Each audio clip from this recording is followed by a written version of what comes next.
Hello everyone, welcome or welcome back to my channel. I hope you're doing good and great. So I am back with yet another video. ये कोई video ऐसी नहीं होने वाली है जिसमें मैं आपको कोई कोर्स के बारे में बताऊंगी या कोई भी. This is just a normal one two one conversation kind of video जिसमें मैं लिटरली अपनी फ्रस्ट्रेशन निकालना चाहती हूँ. एंड आई ऑल्सो नो कि आप लोग में से बहुत सारे लोग इस तरीके से चीज़ों से मतलब गो थ्रू कर रहे होंगे. So obviously it's none other than SSC CGL की postponement and everything related to SSC. So जब लास्ट ईयर मैंने फॉर्म भरा था तो तब it was suppose to happen in August. 9th of August से एसएससी सीजीएल 2025 का पेपर स्टार्ट होने वाला था. बट क्या हुआ कि इन्होंने एडुकेटी ला दी लास्ट मोमेंट पे. सो एडुकेटी आने के बाद ये पेपर थोड़ा सा डिले हुए तो 12 सितंबर से स्टार्ट हुआ. तो मेरा फर्स्ट शिफ्ट या सेकंड शिफ्ट था. खैर, तो हर बार एसएससी का कुछ ना कुछ ड्रामा आ ही जाता है. इस बार इन्होंने जो मतलब कैलेंडर दिया उसमें इन्होंने एक तरीके की होप जगाई लोगों में कि जिनका सिलेक्शन नहीं हुआ है, ठीक है इस बार हम सीजीएल को सबसे पहले कराएंगे सो दैट बच्चों में ये होप आ जाए कि okay now SSC is giving fair chance to everybody and सबसे पहले वो सीजीएल करा देगी. तो फेयर चांस से मेरा मतलब ये है कि पहले ऐसा होता था कि लोग एसएससी सीजीएल पे मेजरली फोकस करते हैं. बाकी के एसएससी के एग्जाम्स वो जनरली देते हैं. मतलब ऐसा नहीं होता कि जो मतलब जो सीजीएल देता है वो जनरली एमटीएस वगैरह भी दे देता है, सीएचएसएल भी दे देता है, but everybody targets on CGL majorly. तो ऐसे में क्या होता था कि जब पहले सारे एग्जाम्स होते थे तब सीजीएल होता था. तो क्या होता था, सीट्स वेकेंट चली जाती थी. इसमें क्या होता था, जो लोग सीजीएल नहीं क्लियर कर पाते थे उनको फेयर चांस नहीं मिलता था कि भाई और किसी एग्जाम्स में हम जाके सेलेक्ट हो पाए. फिर इन्होंने उसमें मतलब इस तरीके से करा कि सीजीएल जो है वो सबसे पहले होगा and then every other exams will happen. तो जून जुलाई में सीजीएल का एग्ज़ाम हो जाने वाले थे, जो कि आप देख सकते हो today is 29th of July और अभी तक सीजीएल का कुछ भी लिटरली पता भी नहीं है. बस 1-2 दिन से न्यूज़ आ रही है कि अग्निवीर का 50% है किसी एग्ज़ाम में, और कल न्यूज़ आई कि सीजीएल के एग्ज़ाम में 10% का रिज़र्वेशन है. सो इसी के अराउंड कोई उनका डिपार्टमेंटल एग्ज़ाम जो है वो 23rd ऑफ अगस्त को हुआ है. सो उस अकॉर्डिंग अगर हम देखें तो ऑब्वियसली चीज़ें कुछ-कुछ हो रही हैं. बट आपको एक क्लैरिटी क्यों नहीं देनी है? आपको आके सीधे-सीधे क्यों नहीं बोलना है कि भाई ठीक है, इस दिन एग्ज़ाम है या इस दिन नहीं है? आपको बच्चों को क्लैरिटी देनी चाहिए. लेट्स से बहुत सारी न्यूज़ सर्कुलेट हो रही है कि सितंबर के लास्ट मंथ में होगी, जो कि मुझे भी लगता है कि लास्ट वीक में होगी सितंबर के.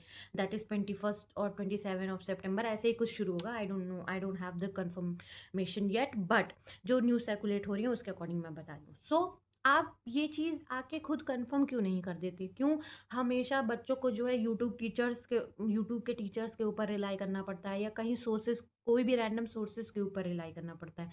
अगर आप कोई सेंटर लेवल का एग्ज़ाम करा रहे हो तो आपको इतनी रिस्पॉन्सिबिलिटी आपकी होती है कि आप डायरेक्ट आके इस इन्फॉर्मेशन को लोगों से शेयर करो और ऑफ़िशियली आप कैलेंडर एक रिलीज़ करो, रिवाइज़ कैलेंडर रिलीज़ करो, ठीक है? जब तक इंसान को पता नहीं होता स्पेसिफ़िक डेट, जैसे यूपीएससी वगैरह के एग्ज़ाम्स में क्या होता है, एग्ज़ैक्ट डेट पता होती है हर इंसान को काफ़ी महीने पहले से. तो आपको पता होता है कि आप कब कवर कर सकते हो, कब नहीं कवर कर सकते. आपने इस तरीके का सिस्टम बना रखा है कि हमें पता ही नहीं है कि कब होना है, कब नहीं होना है. इस सिचुएशन में क्या है कि बच्चा जो है वो फ्रस्ट्रेट हो जाता है. उसे नहीं समझ में आता कि भाई करना क्या चाहिए. सो आपने देखा कि कितना बड़ा प्रोटेस्ट हुआ. नीट स्टूडेंट्स वगैरह ने मतलब कई सारे बच्चों की जान देनी पड़ी, ठीक है? तो इसमें हमारे एजुकेशन मिनिस्टर को रिज़ाइन भी देना पड़ा because of the student protest that was going on there at Jantar Mantar and various states of our country. So आप किस बात का इंतज़ार कर रहे हो? आप चाहते हो कि आपके खिलाफ भी कोई प्रोटेस्ट वगैरह हो तब आप रिज़ाइन ही करोगे? या फिर मतलब इस चीज़ से मुझे लगता है कि बहुत सारे कंपनीज़ के बहुत सारे जो एग्ज़ाम होल्डिंग लाइक अथॉरिटीज़ हैं, उनको ये चीज़ सीख लेनी चाहिए कि भाई हमें भी टाइम से एग्ज़ाम्स को करवाना चाहिए सो दैट और देश में ऐसे बच्चों के साथ ना हो. बिकॉज़ आप कोई भी एक तो मतलब reservation is already a different topic that I would not like to discuss today. But उसके अलावा भी जो भी ये चीज़ें चलती हैं, आप इतना ज़्यादा एटलीस्ट स्टूडेंट्स को क्लैरिटी तो दो. 10 दिन पहले आप जो है सेंटर बताते हो, 1 रात पहले सेंटर चेंज हो जाता है. इतनी सारी प्रॉब्लम्स हैं that needs to be rectified, है ना? सो दैट बच्चे के ऊपर प्रेशर हो सिर्फ़ एक चीज़ का, वो कि वो एग्ज़ाम में कैसा परफ़ॉर्म करेगा, है ना? एग्ज़ाम होने से 2 महीने पहले उसको यही नहीं पता होता कि मेरा एग्ज़ाम कब है. तो ये सब आपकी रिस्पॉन्सिबिलिटी बनती है to like rectify these things and please, please, please look at into this matter, because अभी टाइम बहुत ज़्यादा हो गया है, अगस्त आने वाला है एंड सितंबर में अगर एग्ज़ाम है, तो आपको एक ऑफ़िशियल नोटिस निकाल देनी चाहिए। एंड मुझे पता है कि मेरे पास एक ज़रिया है, एक लाइक रूट है जहाँ पे I am able to express my views, but बहुत सारे लोग इस बात से फ्रस्ट्रेट हो रहे होंगे। I would request all of you to please go and comment on like your favorite creators and your favorite YouTubers to make videos about this topic की जल्दी से जल्दी, क्योंकि देखो परमार सर ने एक वीडियो लाइक की, सीजीएल क्यों नहीं हो रहा है, ऐसा वैसा।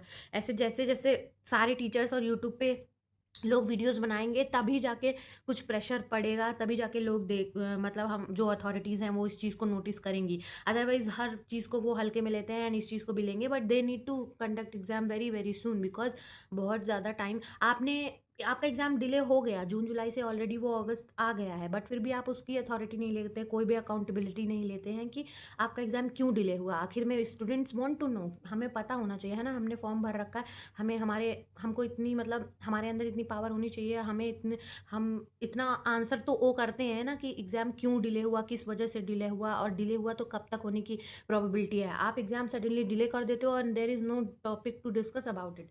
कोई डिस्कस नहीं कर रहा है, आपकी तरफ से कोई रिस्पॉन्स नहीं आ रहा है, so response is needed and I think so तभी बच्चे सीरियस हो पाएंगे। कि कहीं ना कहीं मुझे भी ऐसा लगता है कि I am lacking down on like motivation, क्योंकि भाई इंसान को पता होना चाहिए ना कि उसका एग्ज़ाम वगैरह कब है, तब तो वो सीरियसली पढ़ाई को लेगा और पढ़ाई करेगा।